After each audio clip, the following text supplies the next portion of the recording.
Korea. So ಇದು hyper kinetic movement. So ಇನ್ನೊಂದು ವಿಧ. ಕೊರಿಯಾ ಅಂದ್ರೆ ಏನಪ್ಪಾ, ಕೆಲವೊಂದು ಪೇಷಂಟ್ಸ್ಗಳು ಕೂತಿರ್ಬೇಕಾದ್ರೆ ನಿಂತಿರ್ಬೇಕಾದ್ರೆ ಸುಮ್ಮನೆ ನಿಲ್ಲಿಕ್ ಆಗೋದಿಲ್ಲ, ಸೈಲೆಂಟ್ ಆಗಿ ನಿಲ್ಲಿಕ್ ಆಗೋದಿಲ್ಲ, ಕೈ ಕಾಲು ಆಚೆ ಈಚೆ ಹೀಗೆ ಮೂವ್ಮೆಂಟ್ ಮಾಡ್ತಾ ಇರೋದು, ಏನೋ ಚಡಪಡಿಸ್ತಿದ್ದಾರೆ, ಏನಕ್ಕೆ ಈ ತರ ಒಂಥರ ನೃತ್ಯ ಮಾಡ್ತಿರೋದು, ಡ್ಯಾನ್ಸ್ ಮಾಡ್ತಿರೋ ಹಾಗೆ ಭಾಸ ಆಗ್ಬೋದು.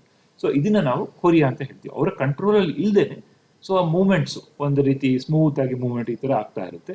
ಸೊ ಇದು ಹೆಚ್ಚಾಗಿ ನಾವು ಕಾಮನ್ ಆಗಿ ಪೇಷಂಟ್ಸ್ಗೆ ಬೇರೆ ಜನರಲ್ ಪಬ್ಲಿಕ್ಗೆ ಗೊತ್ತಿರೋದಾದ್ರೆ ಹಂಟಿಂಗ್ಟನ್ಸ್ ಡಿಸೀಸ್ ಅನ್ನೋ ಒಂದು ಕಾಯಿಲೆಗೆ ನೀವು ಈ ತರ ಕೊರಿಯಾ ಅನ್ನೋದು ಈ ಒಂದು ಕಾಯಿಲೆಯಲ್ಲಿ ನೋಡ್ಬೋದು. ಹಲವಾರು ಕಾರಣಗಳಿದೆ, ಅದರಲ್ಲಿ ಒಂದು ಕಾರಣ ಹಂಟಿಂಗ್ಟನ್ ಡಿಸೀಸ್.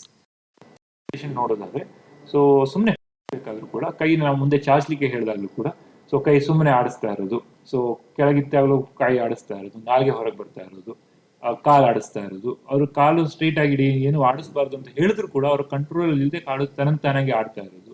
ಸೊ ಈ ತರ ತೊಂದರೆಗಳಾಗ್ಬೋದು. ಸೊ ನೋಡೋರಿಗೆ ಯಾಕಪ್ಪ ಹೀಗೆ ಮಾಡ್ತಿದ್ದಾರೆ, ಅವ್ರ ಕಂಟ್ರೋಲ್ ಅಲ್ಲಿ ಇಲ್ವಾ, ಏನಕ್ಕೆ ಈ ತರ ಡ್ಯಾನ್ಸ್ ಮಾಡ್ತಿದ್ದಾರೆ ಅನ್ನೋದು ಆ ತರ ಅನಿಸ್ಬೋದು. ಬಟ್ ಅವರ ಕಂಟ್ರೋಲ್ ಅಲ್ಲಿ ಇಲ್ಲದೆ ಈ ಒಂದು ಕೊರಿಯಾ ಅಂತ ನಾವೇನ್ ಹೇಳ್ತೀವಿ ಅದು ಆಗ್ಬೋದು.